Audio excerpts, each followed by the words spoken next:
Hi, my name is Matthew Hale, and today I'm going to talk about the Everglades National Park in South Florida. I'm also going to talk about the water flow in Southwest Florida and the pertinent environmental issues associated with the Everglades and its degradation.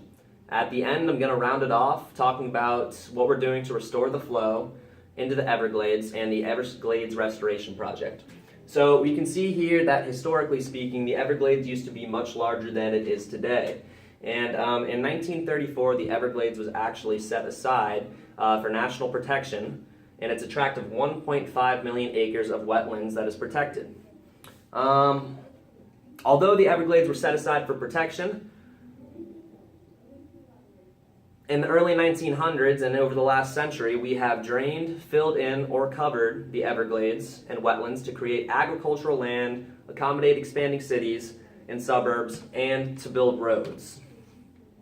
So here we have a photo by Clyde Butcher. It's a beautiful representation of the Everglades. Here's a aerial view of it. I believe this is the 10,000 miles area of the Everglades. So, although the Everglades were set aside for protection, and once referred to as the River of Grass by Douglas and Fink, these lands are now described as being a continually degrading ecosystem due to anthropogenic or human impacts.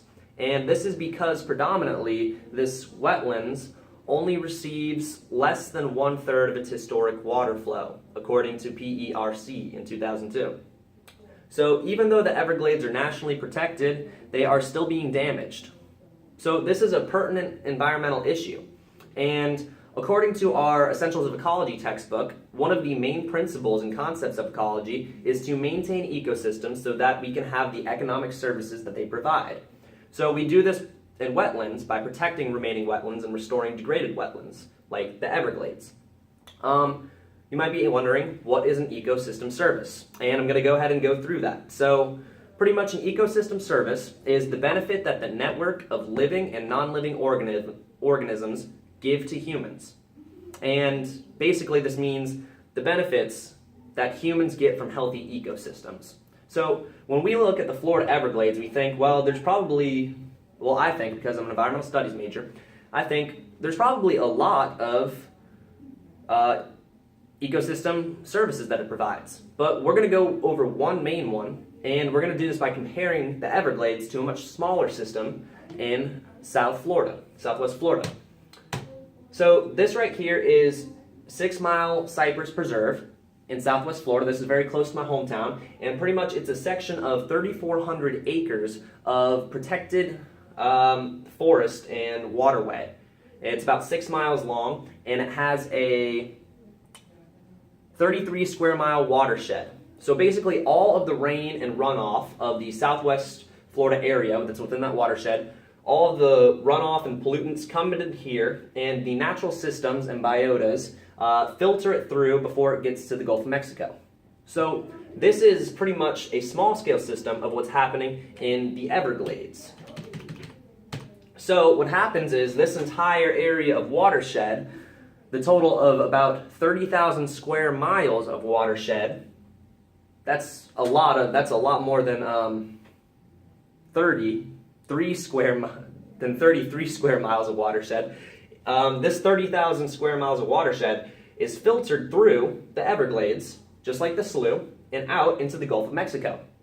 So, pretty much when we talk about protecting the Everglades, we're not just talking about protecting the alligators and the roseate spoonbills, the apple snails, and the ospreys. Although these are beautiful creatures and there is a lot of biodiversity in the Everglades, we are talking about protecting the fundamental drainage and purification system of Florida.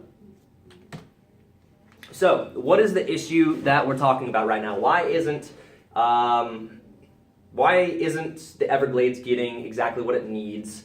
Why is it only getting 1/3 of the water that it historically got?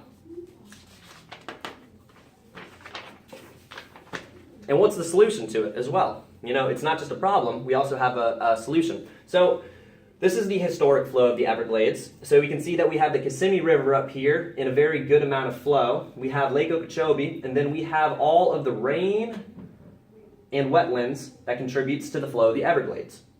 So when we dried up agricultural lands, we pretty much took away a lot of these wetlands and replaced them with farmland.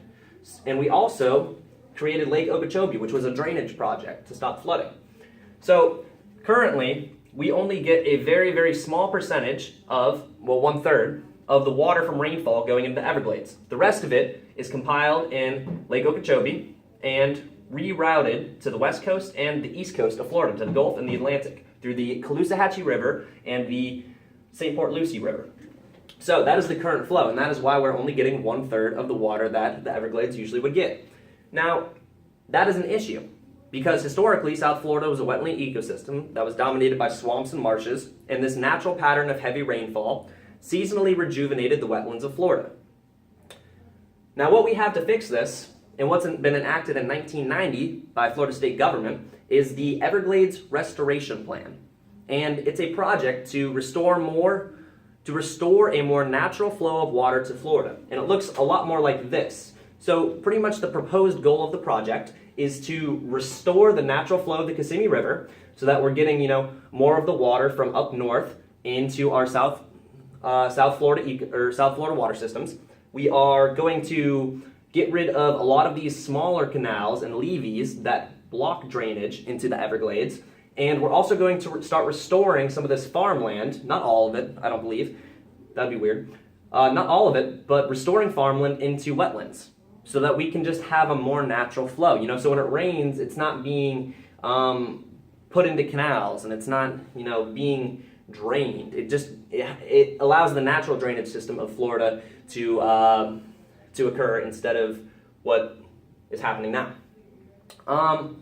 Well, thanks for having a listen. That's pretty much the topic that we're talking about today. And let's remember the issue. So the Everglades National Park is a degrading ecosystem right now because it's only receiving 1/3 of the historic water flow that it used to.